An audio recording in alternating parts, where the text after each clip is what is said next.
மனித இன படுகொலைக்கு மேலான ஒரு பாரிய புதைகுழியின் பல அப்பாவி மக்களுடைய எலும்புக்கூடுகள் சர்வதேச நீதியை வேண்டி நிற்கின்ற செய்தியை உலகுக்கு உரத்துச் செல்ல வருமாறு அறைகூவல் விடுக்கின்றோம். அந்த மனித எலும்புக்கூடுகள் தடயவியல் நிபுணர்களின் கருத்துப்படி குழந்தைகளுடையது, இளம் பெண்களுடையது. வணக்கம், நான் டாக்டர் ராமநாதன். இன்றைக்கு என்னென்றால் இந்த செம்மணியில் இந்த போராட்டம் ஒரு அரசியலையும் தாண்டி எங்களோட உறவுகளுக்காக நடக்கிற போராட்டம். இதில் முக்கியமான விஷயம் சொன்னால் ஐநாவிலிருந்து United Nation High Commissioner Volker டேக்கர் நினைக்கிறேன் 2009 ஒருக்கா வந்த பிறகு 2016 ஒருக்கா வந்த பிறகு 2016ஆம் ஆண்டு வடக்கு மாநிலத்துக்கு வர விடையில் அரசாங்கம். அப்போ இருந்த நல்லாட்சி அரசாங்கத்தின் எங்களுடைய முட்டுத்தூண்களும் இனப்படுகொலை நடக்கலைன்றே சொல்லிட்டோம் அந்த காலத்தில். அதால் அவர்கள் வரையில் 2024ஆம் ஆண்டு அழைக்கப்பட்டது. ஆனால் 2025ஆம் ஆண்டு தான் அவர் வரார். 2024ஆம் ஆண்டு தான் முதல் வாரம் இருந்தது. நான் நேரடியாக வோக்கர் டேக்கருடைய பர்சனல் செக்ரட்டரிக்கு ஒரு லெட்டர் ஒன்று எழுதியிருந்தால் நீங்கள் பார்த்துருப்பீங்கன்னு நினைக்கிறேன். ஏனென்றால் பாராளுமன்றத்தில் நாளைக்கு பின்னேரம் 4:30 கட்சி தலைவர்கள் மாத்திரம் சந்திக்கின்ற ஒரு சந்திப்பு ஒன்று ஏற்படுத்தப்பட்டிருக்கிறது. நேரடியாக வோக்கர் டேக்கர் அவர் இந்த முறை வோக்கர் டேக்கரை இங்கே வரவிடாமல் தடுப்பதற்கு மேக்சிமம் ட்ரை பண்ணுகிறார்கள். ஆனால் புலம்பெயர் தமிழர்கள் ஏற்கனவே கனடாவிலிருந்தும் பிரான்சிலிருந்தும் லண்டனில் இருந்தும் கட்டாயம் யாழ்ப்பாணம் போகணும் என்ற ஒரு நிலைமைக்கு ஜெனீவாவில் போய் அந்த நிலைமைக்கு கொண்டதில்லை. அதில் வருவர் நாளைக்கு பின்னேரம் 4:30 வோக்கர் டேக்கரோட பாராளுமன்றத்தில் எனக்கு ஒரு மீட்டிங் ஒன்று இருக்கிறது. அதில் நான் நினைக்கிறேன் கட்சி தலைவர்கள் என்ற சாத்தியத்தில் 13 கட்சி தலைவர்கள் வருவார்கள். அதில் நானும் ஸ்ரீதரன் ஐயாவும் செல்வம் அடக்கலனானும் அதில் வரலாம் என்று நினைக்கிறேன். அதில் செல்வம் அடக்கலனான் ஐயாவும் ஸ்ரீதரன் ஐயாவும் வருவார்கள் என்ற ஒரு நம்பிக்கை எனக்கு இருக்குது. முள்ளிவாய்க்காலில் நடந்தது இனப்படுகொலை என்றதை அட்லீஸ்ட் ஆங்கிலத்தில் சொல்ல முடியாட்டிலும் நாங்கள் சொல்லேக்கையாவது தயவு செய்து எங்களோட ஹெல்ப் பண்ணணும்னு நாங்கள் எதிர்பார்க்குறோம். ஏனென்றால் நாளைக்கு நான் பாராளுமன்றத்துக்கு போகக்கூடாது மேக்சிமம் தடை எனக்கு ஏற்படுத்தப்பட்டிருக்கிறது. மிகப்பெரிய ஒப்பந்தங்கள் கேட்கப்பட்டிருக்கிறது. வர வேண்டாம், ஏதாவது ஒரு காரணத்துக்காக வர வேண்டாம் என்று நினைக்கிறேன். நாளைக்கு எங்கேயாவது அன்றாவரத்தில் வச்சு பிடிச்சா ஒழிய மற்றபடி நாளைக்கு பின்னர் 4:30 நான் நிற்பேன். எங்களுடைய சிந்துபாத்தி மைதானம் உட்பட 2009ஆம் ஆண்டு இனப்படுகொலை உட்பட எங்களுடைய மண்டதீவில் டக்ளஸ் தேவானந்த ஐயா அவர்களுடைய காலங்களில் நடந்ததாக கூறப்படுகிற படுகொலைகள் உட்பட சகல படுகொலைகளும் நாளைக்கு வோக்கர் டேக்கருக்கு எழுத்து மூலம் ஆவணமாக வழங்கப்படும். அதுக்குரிய டாக்குமெண்டேஷன் எல்லாமே செய்துட்டேன். அதை கொடுக்கக்கூடாது மேக்சிமம் ட்ரை பண்ணுகிறார்கள். அதை நாங்கள் கொடுக்கக்கூடாது. இலங்கையில் ஒரு பிரச்சனையும் இல்லை, புது அரசாங்கம் வந்த பிறகு எந்த ஒரு பிரச்சனையும் இல்லை என்று மேக்சிமம் ட்ரை பண்ணி பார்க்குறார்கள். ஆனால் நான் அதற்கு ஒரு பணிவான வேண்டுகோள், எங்களுடைய ஸ்ரீதரன் ஐயா அப்படி செய்ய மாட்டார், நம்பிக்கை இருக்கிறது. எங்களுடைய செல்வம் அடக்கலனானையும் நான் அதுக்கு அவர் வரலாம், கட்சி தலைவராக வரலாம். நான் அவர்கிட்ட கேட்கிறது தயவு செய்து மக்களுடைய இந்த ஒரு ஈன படுகொலைக்கு ஒரு குழந்தையை கொண்டே புதைத்திருக்கிறார்கள் என்றால் கொலை செய்து புதைத்தார்களா இல்லை புதைச்சிட்டு கொலை செஞ்சார்களா தெரியாது. அப்படியான ஒரு மனித இன படுகொலைக்கு மேலான ஒரு பாரிய புதைகுழியின் அன்றைக்கு எனக்கு நேரம் முன்னுக்கு தான் எங்களுடைய ஸ்ரீதரன் ஐயாவும் ஹர்ஷன நாணயக்காரவும் அடிபடுகிறார்கள். ஸ்ரீதரன் ஐயா 27 செக்ஷனில் தமிழில் கேட்கிறார் கேள்விகளை. ஹர்ஷன நாணயக்க வேறு ஏதோ பதில் சொல்லுகிறார். அப்போது நான் இடைமாற்றி சொன்னேன், ஐயா கேட்பதெல்லாம் தமிழாக்கம் செய்யப்படுகிறது என்று. நான் நினைக்கிறேன் நாளைய தினம் வோக்கர் டேக்கருக்கு ஒரு தெளிவான பதில் ஒன்று நாங்கள் சொல்லணும். முக்கியமாக சொல்ல வேண்டிய இந்த சிந்துபாத்தி மைதானத்தில் 400 உடல்கள் தான் இருக்குது. ஆனால் 3 லட்சம் உடல்கள் முள்ளிவாய்க்காலில் புதைக்கப்பட்டிருக்கிறது. அந்த புதைக்கப்பட்ட உடல்களுக்கும் சேனல் 4வினுடைய ஆதாரங்களை மறுபடியும் சர்வதேச விசாரணை போகணும் என்றதில் நான் எந்த சந்தேகமும் இல்லை. அதை 100% வலியுறுத்துவேன். பாராளுமன்றத்தில் இருக்கும் காலத்திலையும் இல்லாத காலத்திலையும் சரி, நான் அதை 100% வலியுறுத்துவேன். எங்களுக்கு நடந்தது இனப்படுகொலை. அனுர அரசாங்கம் ஜேபி அரசாங்கம் சொல்லியிருக்கிறது இனப்படுகொலை அல்ல என்று. வோக்கர் டேக்கர் போகும்போது அதுக்குரிய உண்மை உங்களுக்கு தெரியும். தமிழ் மக்களுடைய வாழ்விலே கடந்த காலங்களில் ஏற்பட்ட பல அநீதிகளுக்கு நீதி கோரி இந்த போராட்டம் முன்னெடுக்கப்படுகின்றது. மக்களுடைய உள்ளங்களிலே ஒரு அணியாத ஒரு தாகம் இருக்கிறது. எங்களுக்கு இழைக்கப்பட்ட நீதிகளுக்கு நியாயம் கிடைக்க வேண்டும். அதை உலக மக்கள் அனைவரும் சேர்ந்து அதை செய்ய முன்வர வேண்டும். உலக நாடுகளெல்லாம் எங்களுக்கு இழைக்கப்பட்ட அநீதிகளை பற்றி அறிந்திருந்தாலும் ஆனால் அதை பற்றிய எந்த விதமான நீதியும் கிடைக்காமல் மக்கள் பல ஆண்டுகளாக ஒரு அணையாத ஒரு தாகத்தோடு அலைந்து கொண்டிருக்கிறார்கள். ஆகவே அந்த நிகழ்வுகளுக்கெல்லாம் ஒரு முற்றுப்புள்ளி வைக்கும் விதமாக இந்த அணையா தீபம் என்ற இந்த நிகழ்வு ஒழுங்கு செய்யப்பட்டிருக்கிறது. குறிப்பாக நாங்கள் நிற்கின்ற இந்த செம்மணி பிரதேசத்திலே மனித புதை குழிகள் அடையாளம் காணப்பட்டு பல அப்பாவி மக்களுடைய எலும்புக்கூடுகள் கண்டுபிடிக்கப்பட்டு கொண்டிருக்கின்ற இந்த நேரத்திலே இந்த நிகழ்வு மிகவும் முக்கியமான ஒரு நிகழ்வாக இருக்கிறது.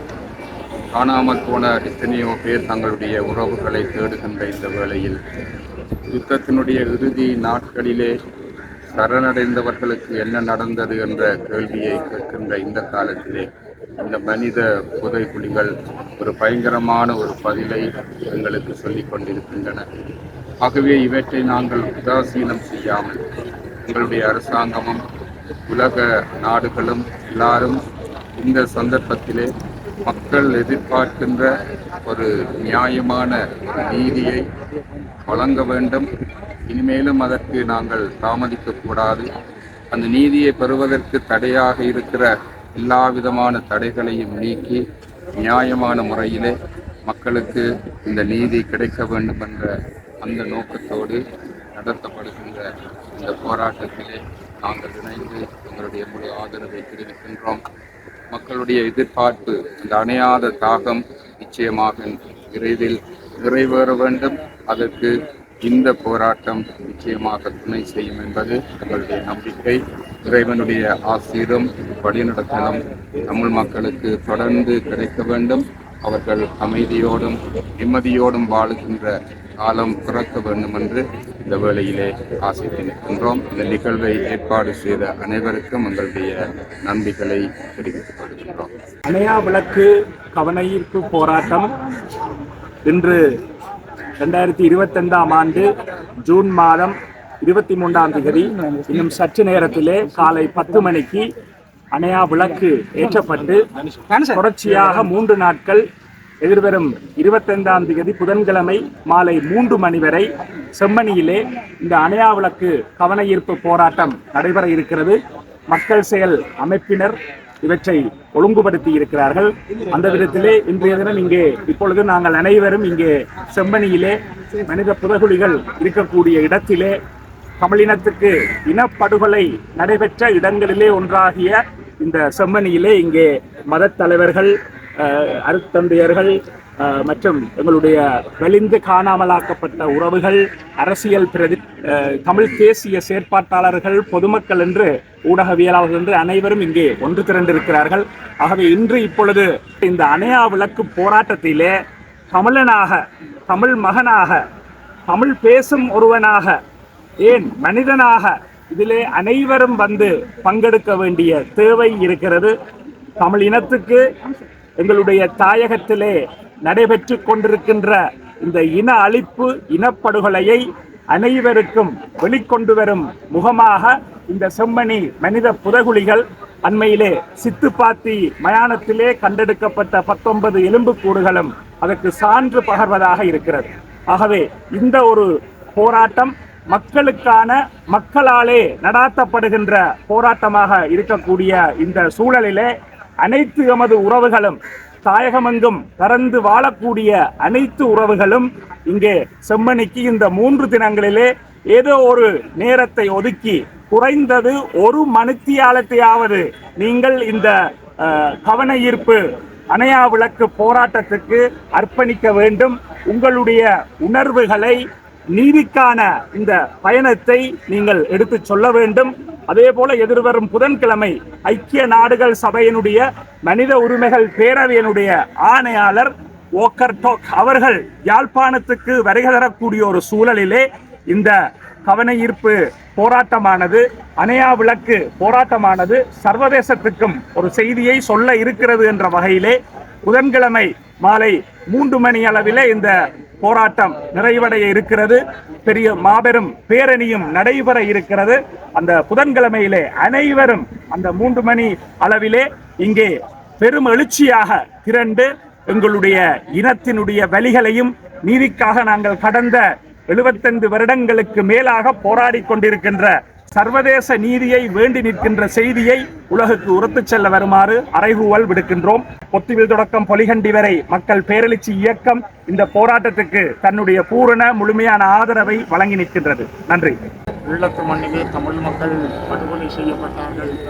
அவர்கள் இனப்படுகொலை செய்யப்பட்டதன் அடையாளமாக அவர்கள் வாழுகின்ற பூர்வீக நிலமான வடக்கு கிழக்கினுடைய பல பகுதிகளிலும் பல்லாயிரம் ஆண்டுகளாக வாழ்ந்து வந்த மண்ணிலே அவர்களுடைய ஒரு குறுகிய காலத்துக்குள் கொல்லப்பட்ட தமிழ் மக்களுடைய எலும்புக்கூடுகள் பல இடங்களிலும் இன்று அடையாளப்படுத்தப்பட்டு வருகின்றன. அவ்வாறு அண்மை காலங்களில் அரியாலை சித்துப்பாத்தி இந்து மயானத்துக்கு அருகில் நாங்கள் நின்று பேசுகின்ற செம்மணிக்கு அருகிலே இந்த மனித எலும்புக்கூடுகள் கண்டெடுக்கப்பட்டது. அந்த மனித எலும்புக்கூடுகள் தடயவியல் நிபுணர்களின் கருத்துப்படி குழந்தைகளுடையது, இளம் பெண்களுடையது, இளம் வயது வாலிபர்களுடையது. அதிலும் எந்த ஒரு எலும்புக்கூடுகளிலும் உடுப்புகளோ அல்லது துணிகளோ இல்லாத அடித்து நொறுக்கப்பட்ட நிலையிலே புதைக்கப்பட்ட உடலங்களின் எலும்புக்கூடுகளாகவே வெளிவந்திருப்பதாக தடயவியல் நிபுணர்கள் குறிப்பிடுகின்றார்கள். அந்த அடிப்படையில் இந்த இடத்திலே கண்டுபிடிக்கப்பட்ட இந்த எலும்புக்கூடுகளோடு செம்மணி என்பது ஒரு மனித புதைகுழிகளின் கூடாரமாக இந்த உலகத்திலே பார்க்கப்படுகிறது.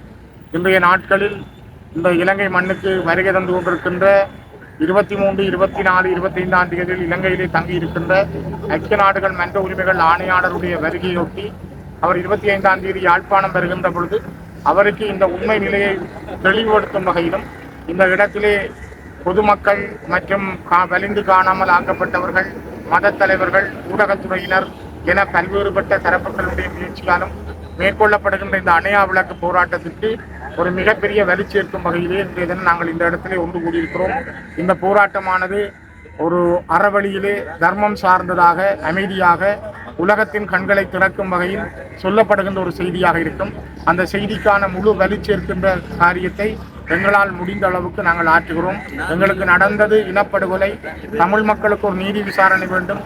அது சர்வதேச நீதி விசாரணையாக அமைய வேண்டும்.